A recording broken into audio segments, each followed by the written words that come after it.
Pernahkah engkau bertanya, apakah jalan yang kita tempuh ini benar, ataukah kita hanya mengikuti jejak mereka yang datang sebelum kita tanpa pernah benar-benar mencari kebenaran? Kita lahir dalam keyakinan yang diwariskan. Kita tumbuh dengan ajaran yang diajarkan. Tapi apakah kita pernah berhenti sejenak untuk bertanya, apakah ini benar-benar jalan menujunya? Dulu mereka berkata ini kebenaran. Tapi bagaimana jika mereka keliru? Apakah kita akan ikut tersesat hanya karena mengikuti mereka? Tanpa bertanya, apakah kita harus menanggung akibat dari kesalahan yang bahkan bukan milik kita? Ini bukan sekadar ayat. Ini adalah pertanyaan yang mengguncang hati. Sebuah renungan tentang hakikat keimanan dan tanggung jawab atas jiwa kita sendiri. Bismillahirrahmanirrahim. Assalamualaikum warahmatullahi wabarakatuh. Salam tilawah semesta. Hamdan wa syukran lillah. Allahumma sholli ala Sayyidina Muhammad. Sahabat tilawah yang dirahmati Allah. Baiklah, karena ini urusan agama, jadi harus sesuai dengan contohnya. Siapa yang menjadi contoh di dalam agama Islam selain Rasulullah Shallallahu Alaihi Wasallam yang diutus oleh Allah untuk menyampaikan ajaran agama dan terus diberi contoh untuk menjalankannya? Jadi kita harus menelusurinya dari contoh tersebut. Di manakah Nabi SAW menerima agama? Kedua, di waktu bagaimana Nabi SAW menerima agama? Dan apa yang dimaksud agama itu? Ada 3 pertanyaan untuk kita jawab. Sebelumnya silakan bersolawat terlebih dahulu, agar terus terhubung dengan Nur Muhammad dan hakikat Muhammad. Tentu saja, silakan tulis solawat terbaik Anda yang sudah biasa Anda gunakan sehari-hari di kolom komentar sebagai bentuk kecintaan kita kepada Rasulullah Shallallahu Alaihi Wasallam. Masya Allah, betapa besar nikmat yang Allah berikan hanya dengan bersolawat. Sahabat tilawahku, untuk menjawab pertanyaan tadi di awal, kita harus mulai belajar agama secara detail dan mendalam. Kita mulai dengan sabda wahyu Allah Subhanahu wa Ta'ala di surat kedua ayat 185 yang berbunyi sebagai berikut. Bulan Ramadan, bulan yang di dalamnya diturunkan permulaan Al-Quran sebagai petunjuk bagi manusia, dan penjelasan-penjelasan mengenai petunjuk itu dan pembeda antara yang hak dan yang batil. Nah, di sini baru sepotong ayat juga sudah memberi penjelasan. Nabi Muhammad menerima wahyu pertama di bulan Ramadan. Berarti Nabi pada waktu itu lagi berpuasa, bukan di waktu perut kenyang. Kalau diteliti semua Nabi dan Rasul, tidak ada yang lagi kenyang perutnya. Boleh saudara teliti sejarahnya. Jadi kalau saudara mau sesuai dengan ajarannya, kita harus menelusuri contohnya. Tapi itu juga harus ada petunjuk jalannya. Karena kata orang tua, tak kawuruh tanpa guru. Ini ada kekhususan untuk menerimanya. Tidak semua kiai atau ustadz yang bisa menjelaskannya. Jadi kita sedikitnya harus mencari dahulu guru yang bisa menjelaskannya, juga guru yang kuat hukumnya dari Al-Quran atau hadits untuk menunjukkan kebenarannya. Apa yang kita tuju tersebut? Kenapa begitu? Karena kalau ini perintah Allah, itu pasti ada hukumnya yang pasti. Tidak cuma kata-kata rumus atau siloka saja. Karena di dalam agama harus jelas hukumnya. Supaya kita belajarnya tekun dan menjadi keyakinan yang pasti, tidak goyah lagi. Apalagi ini urusan keselamatan nanti di akhirat. Harus konsekuen dengan petunjuk Allah dan Rasul-Nya. Ada lagi yang bertanya, apakah masih ada di zaman sekarang yang bisa menunjukkan hal itu? Saya jawab, tahun ini sudah menjadi kepastian. Masih ada karena ada keterangan yang menjelaskan al-ulama'ul warasatul anbiya. Ulama itu pewaris para nabi. Jadi saya percaya sekarang masih ada atau banyak yang bisa menunjukkan hal ini. Hanya mungkin agak sulit mencarinya. Sabarlah sedikit. Kalau kita keras, keinginan itu pasti akan ketemu. Sahabat tilawahku, pernahkah kau merasa dunia ini begitu bising, tapi hatimu justru sunyi? Pernahkah kau merasa memiliki segalanya, tapi tetap ada ruang kosong yang tak bisa diisi? Kita mencari makna dalam hidup, tapi semakin dalam menggali, semakin banyak yang terasa hampa. Semua ilmu telah kau pelajari, tetapi masih ada yang kurang. Sesuatu yang tak bisa dijelaskan oleh logika semata. Ilmu makrifat bukan sekadar pengetahuan. Ia bisa menjadi cahaya yang menerangi jalanmu, atau justru kabut yang menyesatkan langkahmu. Jika tak dipahami dengan hati yang bersih, ia bisa membuatmu semakin dekat dengannya, atau justru semakin jauh, tenggelam dalam keangkuhan yang tak kasat mata. Inilah perjalanan menyingkap hakikat, memahami manfaat dan mudarat ilmu makrifat. Sebuah perjalanan yang tak semua orang berani tempuh, tapi mereka yang menemukannya akan merasakan sesuatu yang tak bisa diungkapkan dengan kata-kata. Allahumma sholli ala Sayyidina Muhammad. Ilmu ini disusun secara turun-temurun. Ilmu makrifat dan tauhid ini merupakan pemurnian dan penyegaran kembali ilmu tauhid dan makrifat. Sebelumnya silakan bersolawat terlebih dahulu agar terus terhubung dengan Nur Muhammad dan hakikat Muhammad tentang ilmu tingkat tinggi ini, ilmu makrifat dan tauhid ini. Ada dua hal yang wajib dipahami, yaitu mudarat dan manfaat. Segi mudaratnya ialah ada kalanya membawa orang menjadi sesat atau musyrik, dan ada kalanya membawa orang jadi apatis, mengasingkan diri dari pergaulan masyarakat ramai, dan secara mutlak memandang dunia ini sebagai tempat kotoran dan merusak, padahal dunia ini tempat beramal, bekerja dan berjuang untuk kebahagiaan umat manusia di dunia. Dan di akhirat, bisa terjadi hal-hal demikian itu apabila seseorang bertasawuf tanpa berakidah yang konsekuen dan bersyariah, dan tanpa tasawuf yang berasal dari tasawuf Islam yang murni. Dengan akidah yang hasil dari makrifat sebenarnya, itu kita pasti bisa merasakannya sendiri dengan khoti, karena mereka itu pasti mengenalnya dengan araf, tauhobi, birobi, sehingga betul-betul mempercayainya. Dengan syariah, kita dapat taat menuruti peraturan-peraturan agama. Dan dari ilmu marifat dan ilmu tauhidlah kita bisa merasakan dalam batin kita, mengenal Tuhan untuk siapa dipersembahkan amal ibadah kita, dan sebagai kontrol jiwa untuk khusyuk kepadanya. Segi manfaatnya ialah karena tauhid merupakan dasar pokok kekuatan batin, pembersih jiwa dari kemusyrikan dalam hati, dan penumpuk iman, penyubur amal saleh, semata-mata mencari keridhaan Allah, memperkuat daya juang dengan sifat yang bernilai tinggi, membina tata hidup dan kehidupan, terutama untuk membina mental pembangunan atas dasar-dasar tasawuf.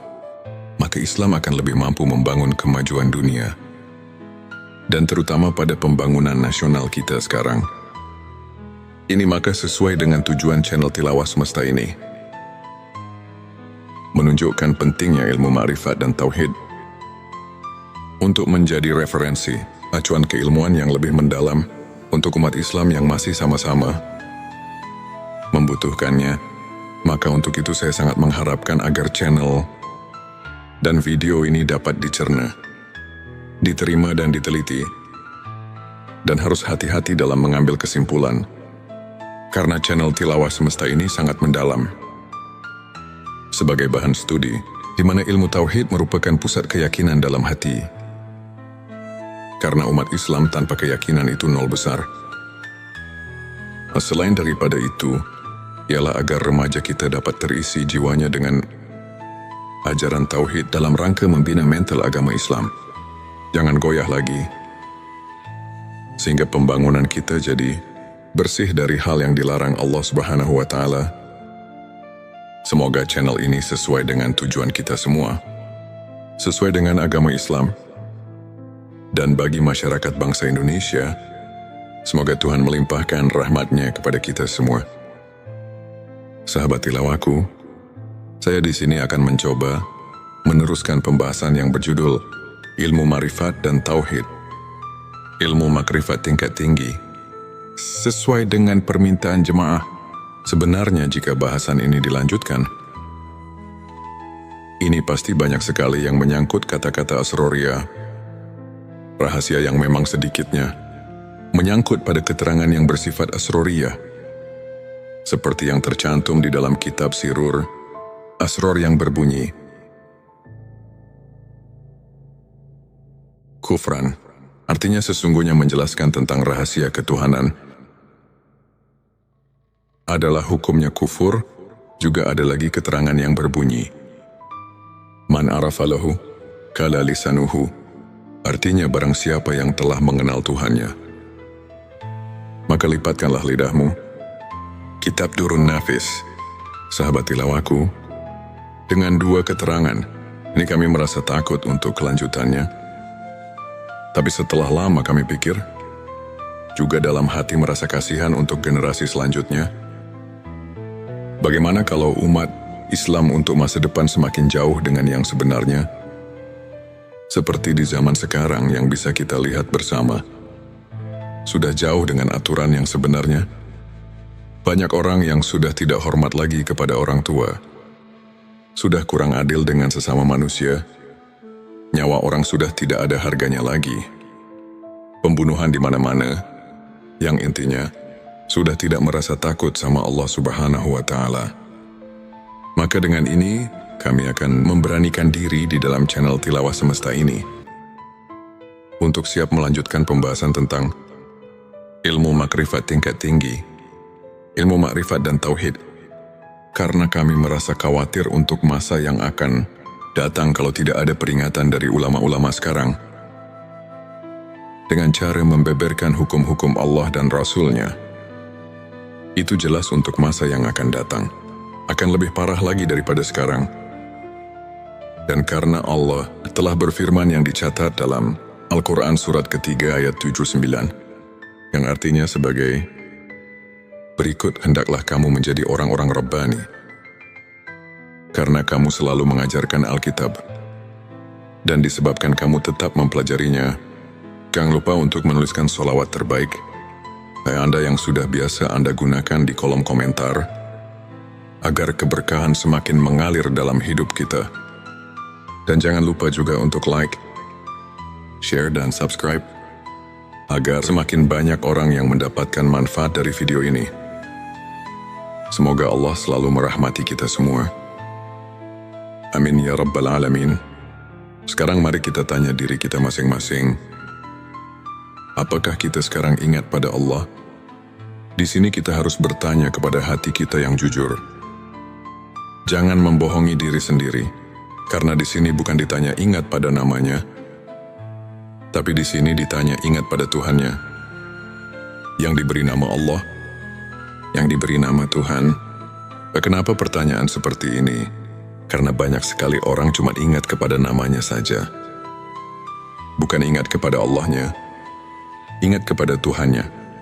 Allahumma sholli ala Sayyidina Muhammad. Kami merasa khawatir untuk masa yang akan datang. Kami akan memberanikan diri di channel Tilawah Semesta ini untuk siap melanjutkan pembahasan tentang ilmu makrifat tingkat tinggi, ilmu makrifat dan tauhid, karena Allah telah berfirman yang dicatat dalam Al-Quran surat ketiga ayat 79, yang artinya sebagai berikut, hendaklah kamu menjadi orang-orang Rabbani, karena kamu selalu mengajarkan Alkitab, dan disebabkan kamu tetap mempelajarinya. Maka dengan ini, insya Allah semoga Allah memberikan taufik dan hidayahnya, sehingga bisa lancar untuk kelanjutannya, dalam upaya menumbuh suburkan ilmu dan iman secara ruhul. Islam sebagaimana dimaklumi bersama, di tengah-tengah masyarakat kita telah berkembang pesat ilmu-ilmu keislaman seperti ilmu kalam, ilmu tafsir, ilmu hadis fiqih, tasawuf dan lain-lain. Semua ilmu ini dijabarkan oleh masyarakat dalam kehidupan mereka sehari-hari, sehingga dapat membentuk kehidupan agamis. Tentu kondisi seperti ini hendaknya terus dipelihara dan tumbuh kembangkan dalam rangka meningkatkan keimanan dan ketakwaan terhadap Allah yang Maha Esa. Sebelumnya silahkan bersolawat terlebih dahulu, agar terus terhubung dengan Nur Muhammad dan hakikat Muhammad. Masya Allah, betapa besar nikmat yang Allah berikan hanya dengan bersolawat. Sahabatku, sahabat tilawah semesta yang dimuliakan Allah,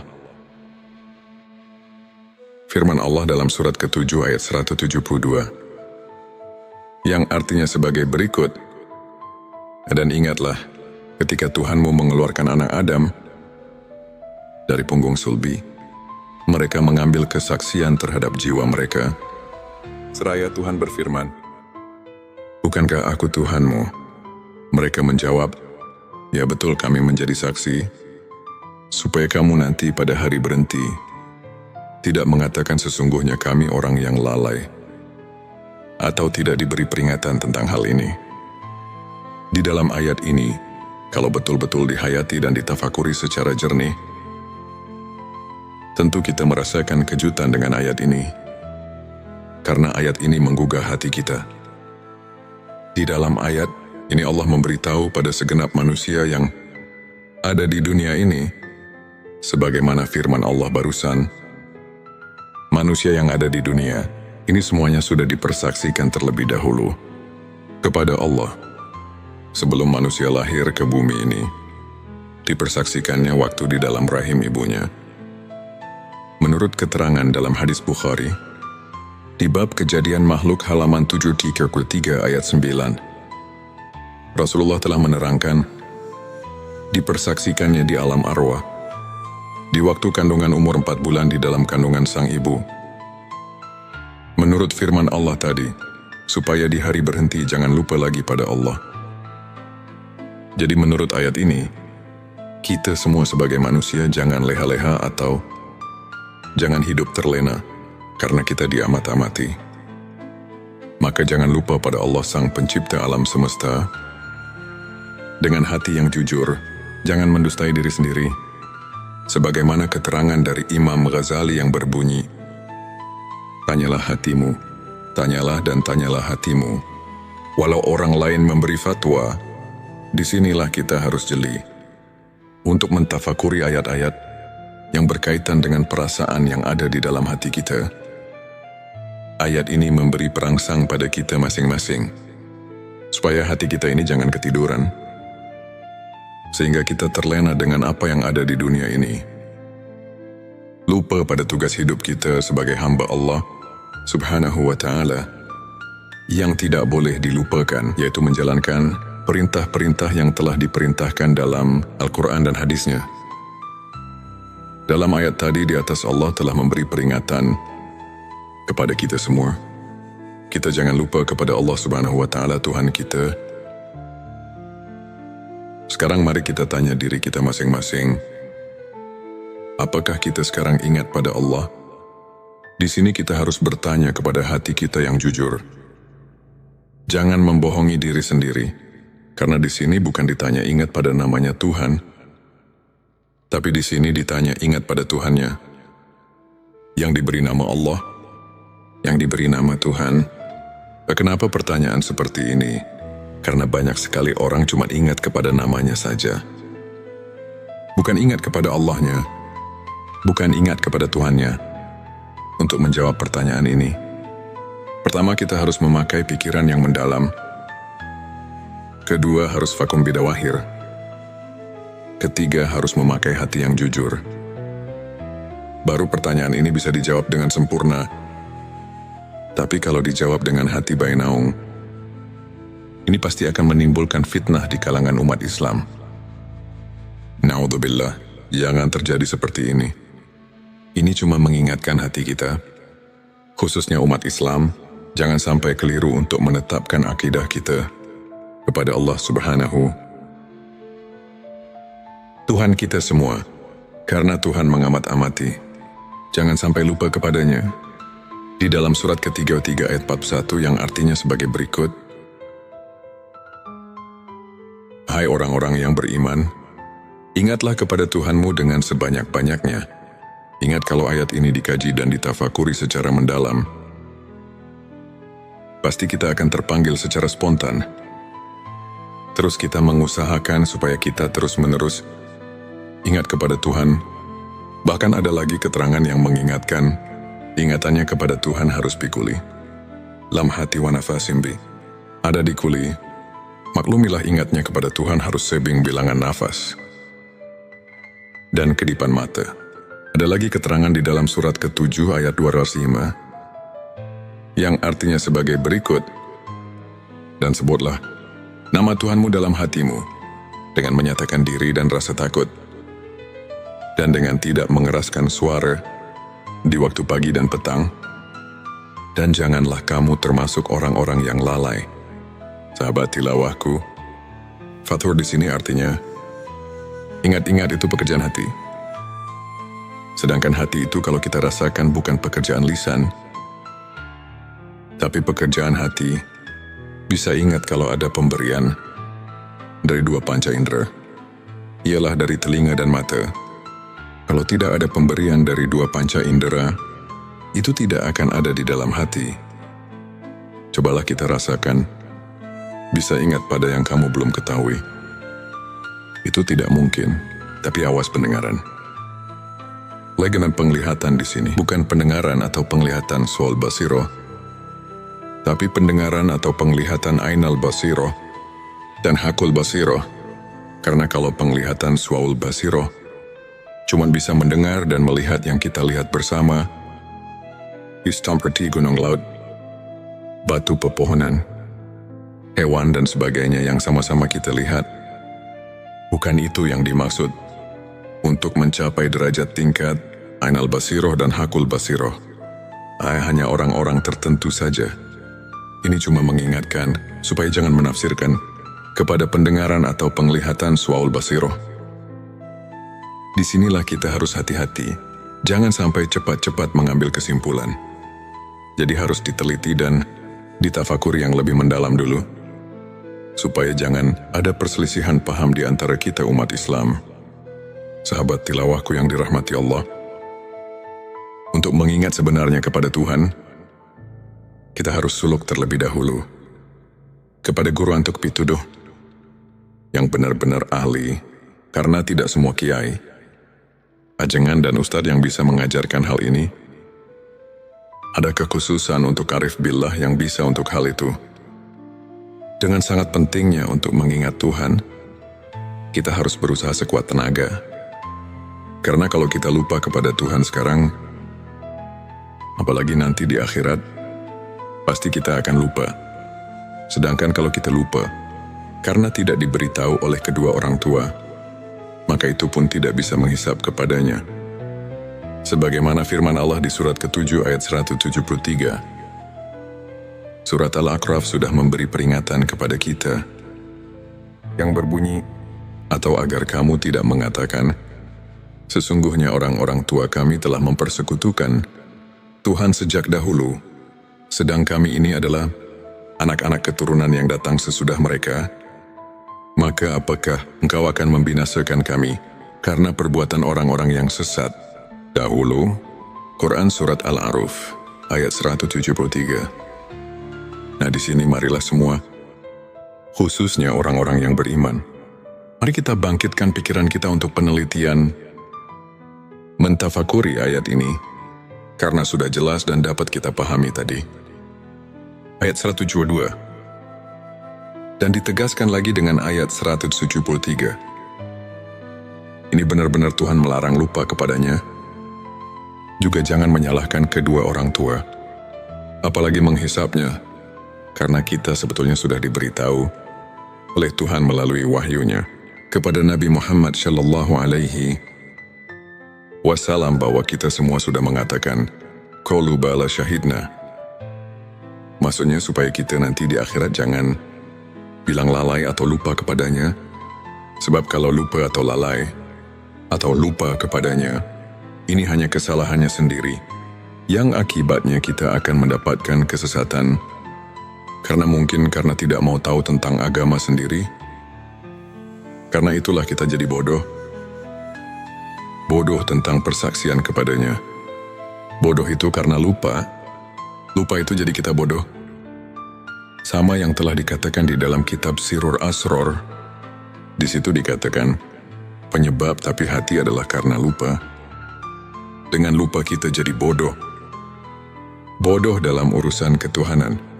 Setelah manusia berjanji di alam arwah, jangan lupa untuk menuliskan sholawat terbaik. Anda yang sudah biasa Anda gunakan di kolom komentar, agar keberkahan semakin mengalir dalam hidup kita. Dan jangan lupa juga untuk like, share, dan subscribe, agar semakin banyak orang yang mendapatkan manfaat dari video ini. Semoga Allah selalu merahmati kita semua. Amin ya Rabbal Alamin. Seberapa sering kita menyalahkan masa lalu, menyalahkan orang tua, menyalahkan mereka yang lebih dulu hidup sebelum kita. Kita berkata, aku tidak tahu, mereka tidak mengajariku. Mereka telah sesat, maka wajar jika kami pun tersesat. Tapi benarkah begitu? Kita lupa bahwa setiap hati punya tanggung jawabnya sendiri. Kita lupa bahwa iman bukan sekadar warisan, tapi pencarian. Jika kita masih berada dalam kebingungan, itu bukan salah mereka.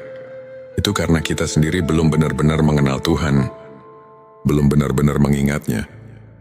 Bukan hanya namanya, tapi dirinya yang sebenarnya.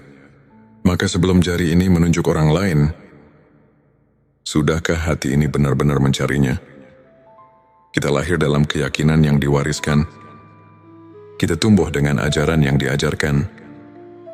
Tapi apakah kita pernah berhenti sejenak untuk bertanya, apakah ini benar-benar jalan menujunya? Ini bukan sekadar ayat. Ini adalah pertanyaan yang mengguncang hati. Sebuah renungan tentang hakikat keimanan dan tanggung jawab atas jiwa kita sendiri. Allahumma sholli ala Sayyidina Muhammad. Di sini marilah semua, khususnya orang-orang yang beriman, mari kita bangkitkan pikiran kita untuk meneliti, mentafakuri ayat ini. Firman Allah di surat ke-7, ayat 173 sudah memberi peringatan kepada kita, yang berbunyi, atau agar kamu tidak mengatakan, sesungguhnya orang-orang tua kami telah mempersekutukan Tuhan sejak dahulu, sedang kami ini adalah anak-anak keturunan yang datang sesudah mereka. Maka apakah engkau akan membinasakan kami karena perbuatan orang-orang yang sesat dahulu? Petik 2 Quran Surat Al-A'raf ayat 173. Di sini sudah jelas dan dapat kita pahami. Ini benar-benar Tuhan melarang, lupa kepadanya juga. Jangan menyalahkan kedua orang tua, apalagi menghisapnya, karena kita sebetulnya sudah diberitahu oleh Tuhan melalui wahyunya kepada Nabi Muhammad Shallallahu Alaihi Wasallam bahwa kita semua sudah mengatakan, qalu bala syahidna, maksudnya supaya kita nanti di akhirat jangan bilang lalai atau lupa padanya, sebab kalau lupa atau lalai atau lupa kepadanya, ini adalah kesalahannya sendiri, yang akibatnya kita akan mendapatkan kesesatan, karena tidak mau tahu tentang agama sendiri. Karena itulah kita jadi bodoh tentang persaksian kepadanya. Bodoh itu karena lupa. Lupa itu jadi kita bodoh. Begitupun yang telah dikatakan di dalam kitab Sirur Asror. Di situ dikatakan, penyebab buta hati adalah karena lupa. Dengan lupa kita jadi bodoh. Bodoh dalam urusan ketuhanan. Setelah manusia berjanji di alam arwah, di dalam pengertian ingat, ada 3 macam pengertian. Sebelumnya silakan bersolawat terlebih dahulu, agar terus terhubung dengan Nur Muhammad. Dan hakikat Muhammad, Masya Allah, betapa besar nikmat yang Allah berikan hanya dengan bersolawat. Sahabat tilawahku, di dalam pengertian ingat, ada 3 macam pengertian. Yang pertama, ada yang mengartikan harus banyak zikir, atau wirid membacakan kalimat thayyibah. Contohnya seperti takbir tahmid, tahlil, dan sebagainya. Yang kedua, ada juga yang menafsirkan harus banyak ingat itu.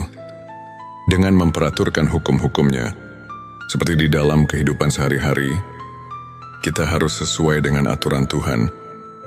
Jangan mengerjakan pekerjaan sekehendak hawa nafsu kita, karena nanti semua perilaku kita harus dipertanggungjawabkan. Yang ketiga, ada juga yang menafsirkan banyak ingat itu adalah sebagaimana yang telah dijabarkan di dalam kitab-kitab tasawuf, seperti dalam di kitab Al-Hikam. Para arif bilah menafsirkan ayat tersebut di atas dan meneliti di surat kedua ayat 152. Itu benar-benar kita selaku manusia yang ada di jagat raya. Ini dilarang keras lupa kepada Tuhan. Jadi kita di dalam menafsirkan ayat tersebut harus hati-hati, karena urusan ingat itu adalah urusan hati atau urusan kolbu. Ini tidak bisa dengan begitu saja, walaupun yang sebelumnya juga tidak salah. Itu penafsiran tingkat dasar, tapi kita harus ingat, ini pekerjaan kolbu, harus vakum bidawahir, sehingga bisa dirasakan oleh yang mengingatnya. Untuk mengingat dengan sebenarnya, ini harus melalui proses yang tertentu, karena kolbu itu tidak akan bisa dibohongi. Kolbu bisa ingat cuma kepada yang sudah diketahui. Kolbu tidak akan ingat kepada yang belum diketahui. Coba saja kita sama rasakan, atau tanya hati kita masing-masing. Secara jujur, apakah bisa ingat kepada yang belum kita ketahui ini? Jawaban ada di dalam kolbu kita masing-masing. Untuk lebih jelasnya, ada keterangan di dalam kitab Sirur Asror di halaman 80. Di situ telah dijelaskan. Yang artinya, yang dikatakan zikir ruh, itu adalah menyaksikan sifat tajalinya. Di dalam keterangan ini ada kalimat zikir. Di sini mana zikir bukan nyebut atau yang dikatakan wirid. Tapi zikir di sini ialah mengetahui atau menyaksikan. Tapi untuk ingat itu, harus mengetahui dahulu kepada yang akan diingatnya. Apalagi ini urusan akidah. Akidah ketuhanan harus betul-betul positif kepada yang akan diingatnya. Sebagaimana yang kita maklumi bersama, kita setiap ibadah solat suka mengucapkan Abdulul zikri falam, anahu la ilaha illallah. Artinya cukup-cukupnya ingat itu adalah ketahuilah bahwa tidak ada lagi Tuhan kecuali Allah. Di dalam ayat ini, kita semua sudah maklum. Bahkan para arif bilah di dalam kitab tasawuf dan di kitab Al-Hikam, ayat ini betul-betul menunjukkan keharusan marifat kepada Tuhan. Maksudnya supaya kita ingatnya kepada Tuhan. Benar-benar vakum bidawahyu, terasa benarnya dengan kolbunya sendiri. Karena man lem yazuk lem yadri. Siapa yang tidak merasakan, barang tentu tidak akan mengetahuinya. Kita harus jujur, jangan membohongi diri sendiri. Sesuai dengan firman Allah di dalam surat ketiga ayat 70. Yang artinya, hai orang-orang yang beriman, bertakwalah kamu kepada Allah dan mengucapkan kata yang benar.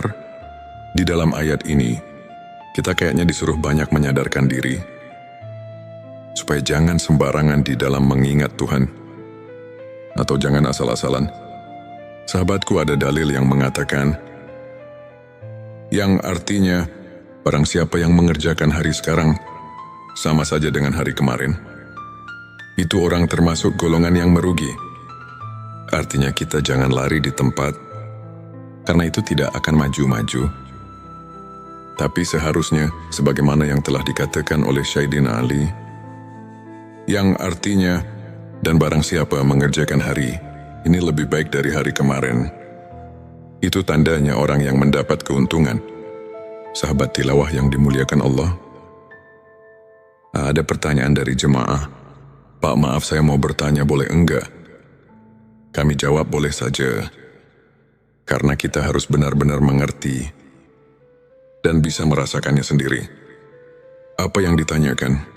Katanya, setelah kita menyimak keterangan dari awal sampai akhir, Kaya manusia berikut saya harus mengenal Tuhan, itu harus diawali dari dunia ini. Nah, di sini saya mau nanya, apakah mungkin saya, manusia biasa, bisa mengenal Tuhan di dunia ini? Saya jawab, maaf, saya tidak akan menjawab langsung kepadamu, tapi Allah lah yang akan menjawab pertanyaanmu. Sebagaimana firman Allah dalam surat kelima, Al-Maidah ayat 35. Yang artinya, hai orang-orang yang beriman, bertakwalah kepada Allah dan carilah jalan yang mendekatkan diri kepadanya, dan berjihadlah di jalannya, agar kamu mendapat keberuntungan.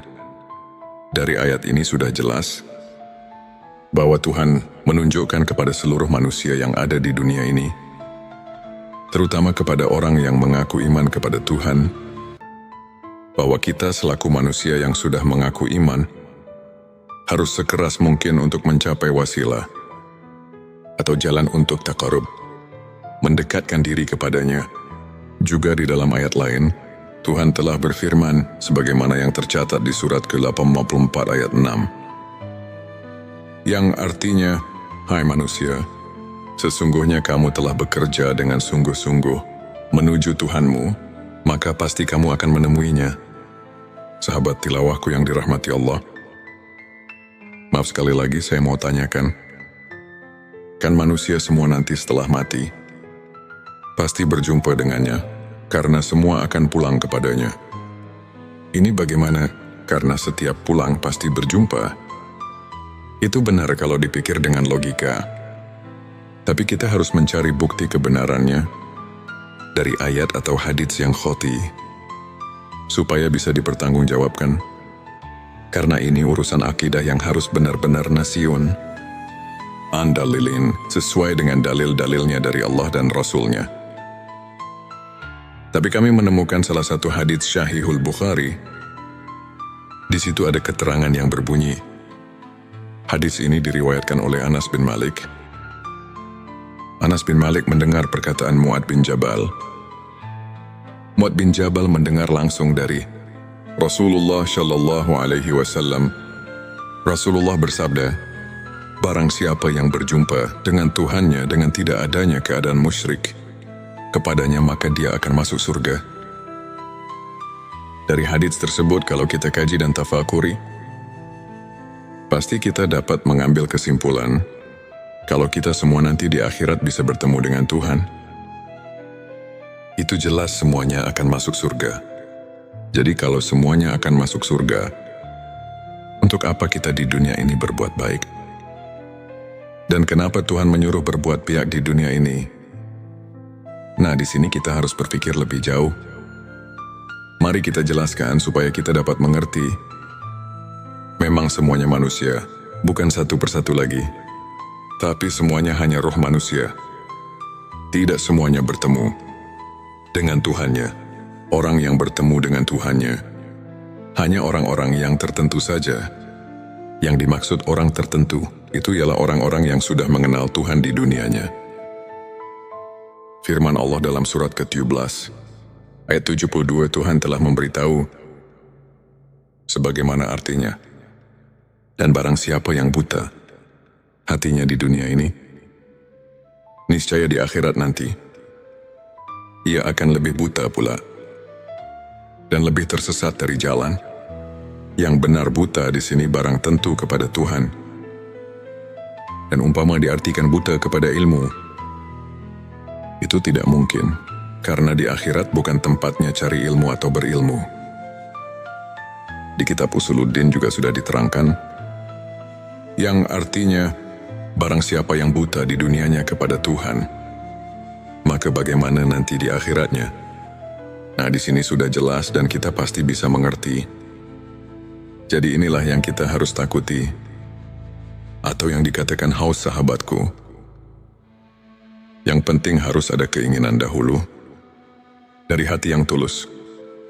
Karena ini bukan pekerjaan yang mudah. Ini memerlukan tarekat-tarekat tertentu yang harus dijalankan. Kalau keinginannya masih lemah, barang tentu tidak akan berhasil. Sebab ini memerlukan tabu nafsu memeras. keringat suglul kolbi, semangat dorongan hati, dan sidatul hisab, kuat perhitungan. Hadirin yang dimuliakan Allah, jika keinginannya sudah kuat, Tuhan telah memberi peluang kepada kita. Siapa saja yang ingin berjumpa dengannya, itu pasti akan berjumpa. Sebagaimana firman Allah di dalam surat ke-18 ayat 110. Yang artinya, barang siapa yang mengharap perjumpaan dengan Tuhannya, maka hendaklah ia mengerjakan amal yang soleh, dan janganlah ia mempersekutukan seorang pun dalam beribadah kepada Tuhannya. Allahumma sholli ala Sayyidina Muhammad. Di sini marilah semua, khususnya orang-orang yang beriman, mari kita bangkitkan pikiran kita untuk meneliti, mentafakuri ayat ini. Firman Allah di surat ke-7, ayat 173 sudah memberi peringatan kepada kita yang berbunyi, atau agar kamu tidak mengatakan, sesungguhnya orang-orang tua kami telah mempersekutukan Tuhan sejak dahulu, sedang kami ini adalah anak-anak keturunan yang datang sesudah mereka. Maka apakah engkau akan membinasakan kami karena perbuatan orang-orang yang sesat dahulu? Petik 2 Quran Surat Al-A'raf ayat 173. Di sini sudah jelas dan dapat kita pahami, ini benar-benar Tuhan melarang, lupa kepadanya juga. Jangan menyalahkan kedua orang tua, apalagi menghisapnya, karena kita sebetulnya sudah diberitahu oleh Tuhan melalui wahyunya kepada Nabi Muhammad Shallallahu Alaihi Wasallam bahwa kita semua sudah mengatakan, qalu bala syahidna. Maksudnya supaya kita nanti di akhirat jangan bilang lalai atau lupa padanya, sebab kalau lupa atau lalai atau lupa kepadanya, ini adalah kesalahannya sendiri, yang akibatnya kita akan mendapatkan kesesatan, karena mungkin karena tidak mau tahu tentang agama sendiri. Karena itulah kita jadi bodoh tentang persaksian kepadanya. Bodoh itu karena lupa itu jadi kita bodoh. Begitupun yang telah dikatakan di dalam kitab Sirur Asror. Di situ dikatakan, penyebab buta hati adalah karena lupa. Dengan lupa kita jadi bodoh. Bodoh dalam urusan ketuhanan. Setelah manusia berjanji di alam arwah, di dalam pengertian ingat, ada 3 macam pengertian. Sebelumnya silakan bersolawat terlebih dahulu, agar terus terhubung dengan Nur Muhammad dan hakikat Muhammad. Masya Allah, betapa besar nikmat yang Allah berikan hanya dengan bersolawat. Sahabat tilawahku, di dalam pengertian ingat, ada 3 macam pengertian. Yang pertama, ada yang mengartikan harus banyak zikir, atau wirid membacakan kalimat thayyibah. Contohnya seperti takbir, tahmid, tahlil, dan sebagainya.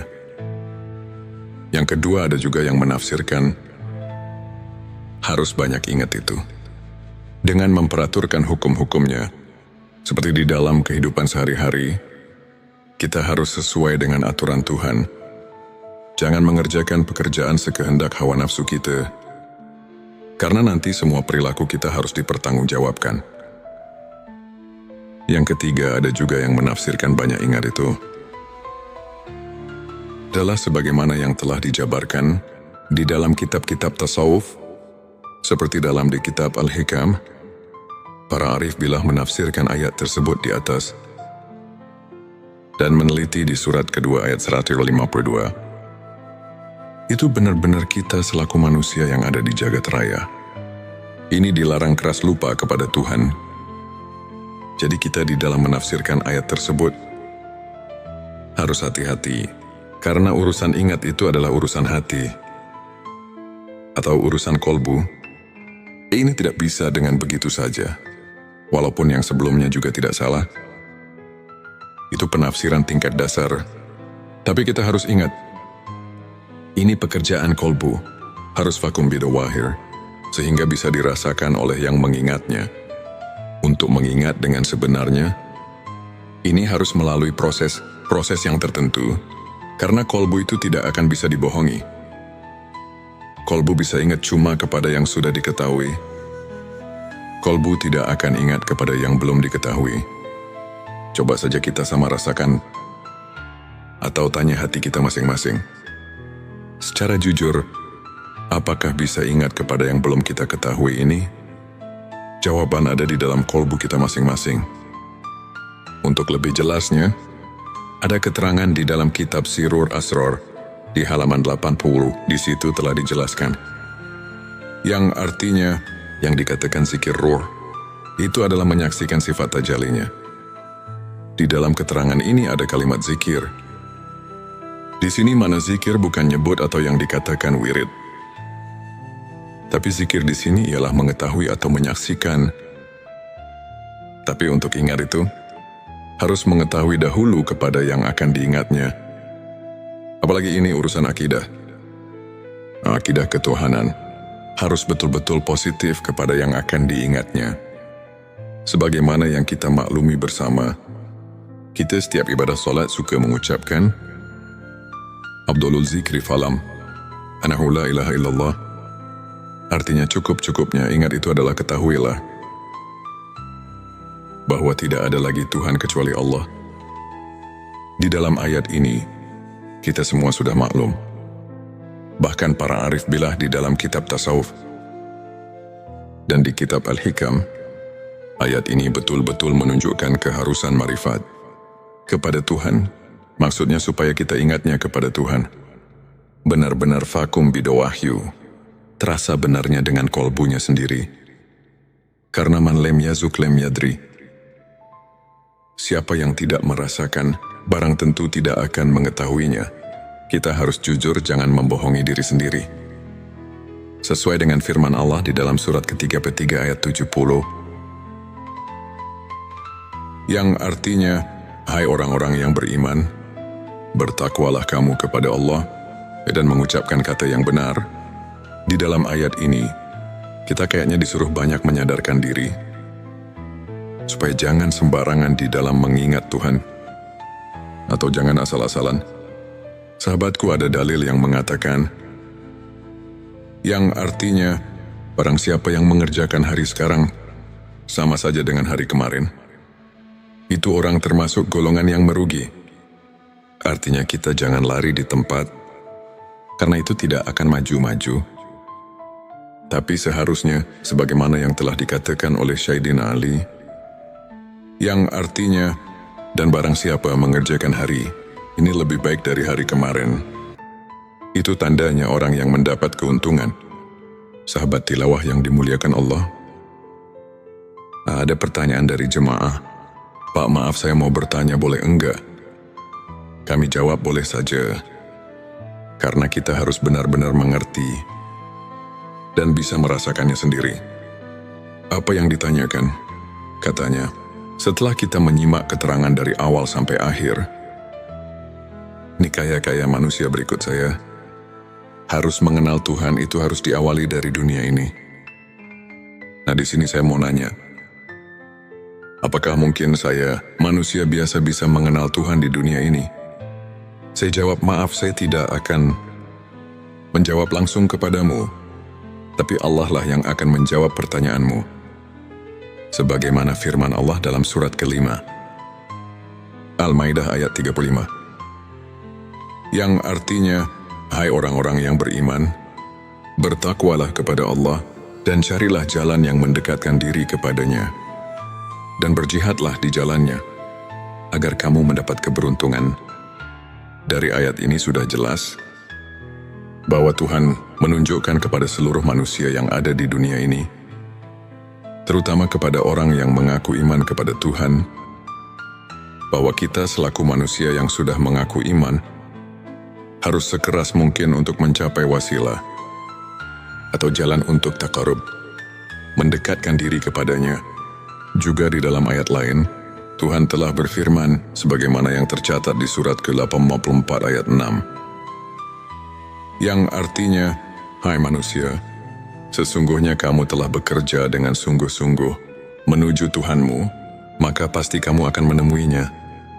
Sahabat tilawahku yang dirahmati Allah, maaf sekali lagi saya mau tanyakan, Bahkan manusia semua nanti setelah mati, pasti berjumpa dengannya, karena semua akan pulang kepadanya. Ini bagaimana? Karena setiap pulang pasti berjumpa. Itu benar kalau dipikir dengan logika.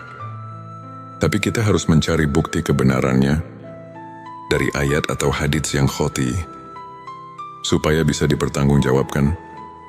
Karena ini urusan akidah yang harus benar-benar nasyun, andalilin, sesuai dengan dalil-dalilnya dari Allah dan Rasul-Nya. Tapi kami menemukan salah satu hadits Sahihul Bukhari. Di situ ada keterangan yang berbunyi. Hadits ini diriwayatkan oleh Anas bin Malik. Anas bin Malik mendengar perkataan Mu'ad bin Jabal. Mu'ad bin Jabal mendengar langsung dari Rasulullah Shallallahu Alaihi Wasallam.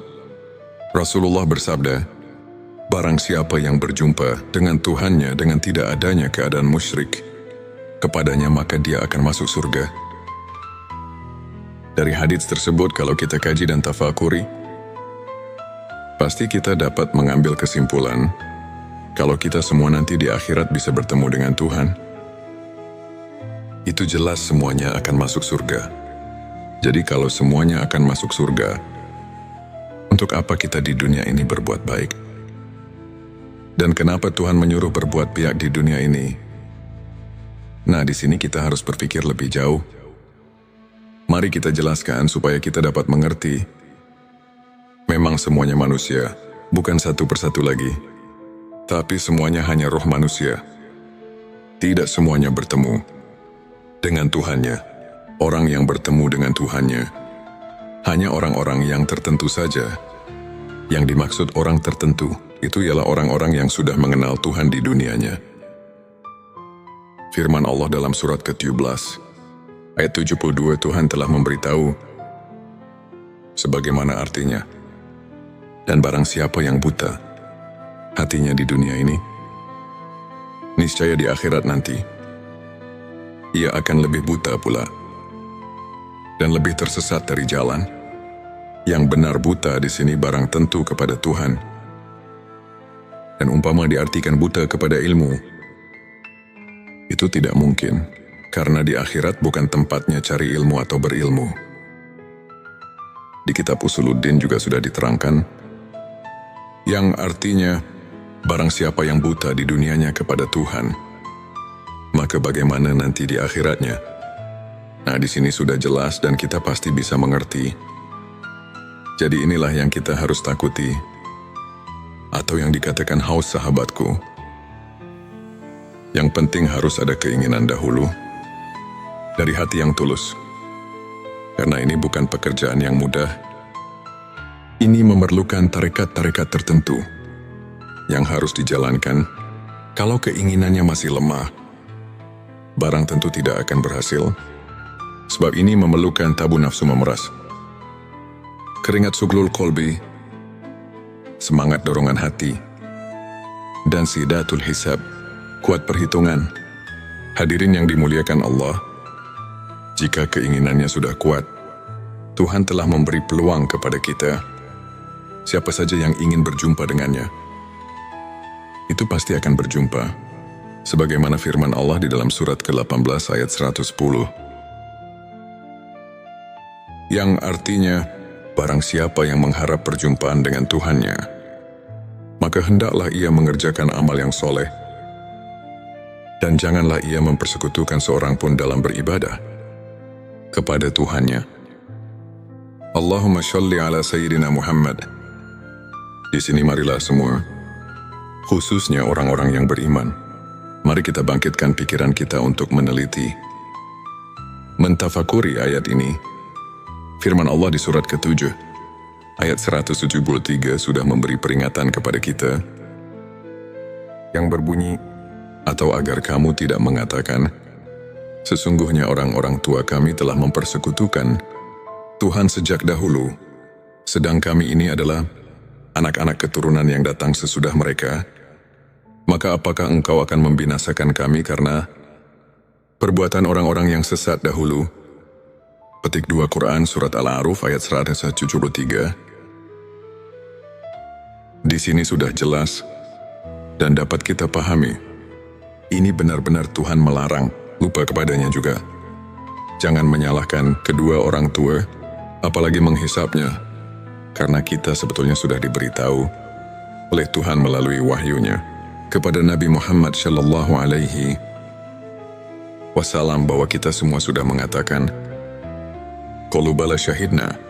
Maksudnya supaya kita nanti di akhirat jangan bilang lalai atau lupa padanya, sebab kalau lupa atau lalai atau lupa kepadanya, ini adalah kesalahannya sendiri, yang akibatnya kita akan mendapatkan kesesatan, karena mungkin karena tidak mau tahu tentang agama sendiri. Karena itulah kita jadi bodoh tentang persaksian kepadanya. Bodoh itu karena lupa itu jadi kita bodoh. Begitupun yang telah dikatakan di dalam kitab Sirur Asror. Di situ dikatakan, penyebab buta hati adalah karena lupa. Dengan lupa kita jadi bodoh. Bodoh dalam urusan ketuhanan. Setelah manusia berjanji di alam arwah, di dalam pengertian ingat, ada 3 macam pengertian. Sebelumnya silakan bersolawat terlebih dahulu, agar terus terhubung dengan Nur Muhammad.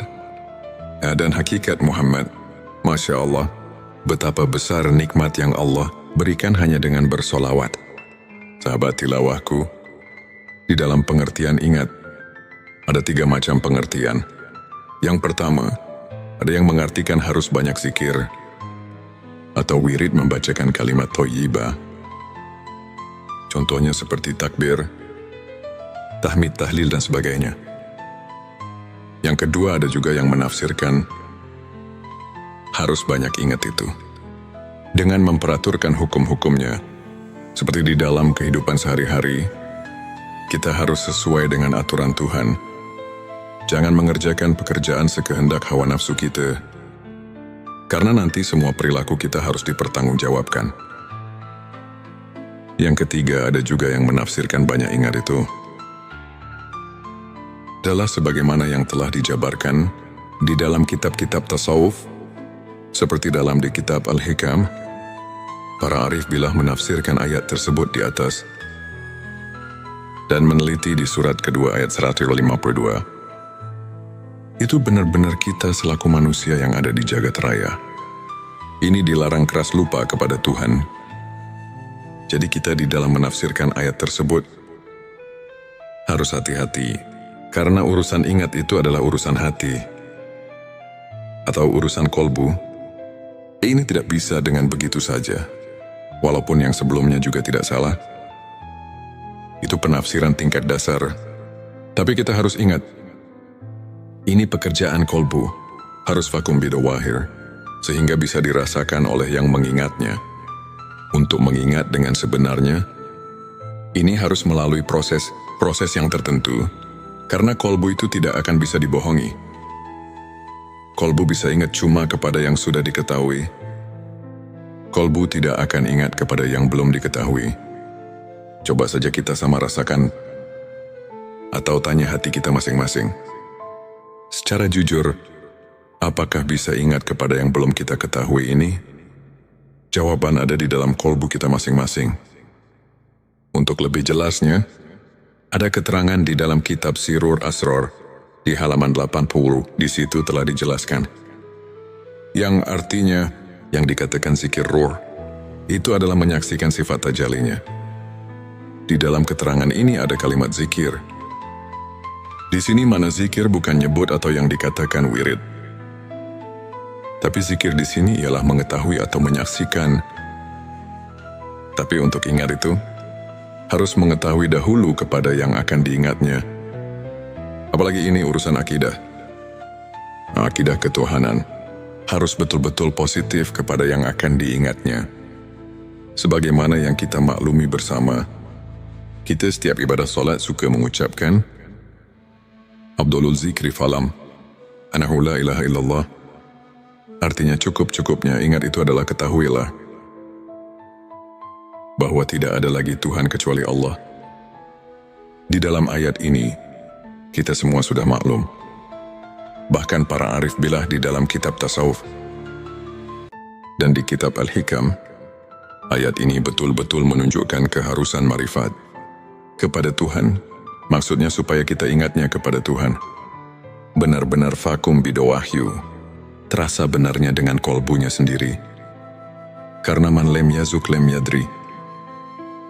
Siapa yang tidak merasakan, barang tentu tidak akan mengetahuinya. Kita harus jujur, jangan membohongi diri sendiri.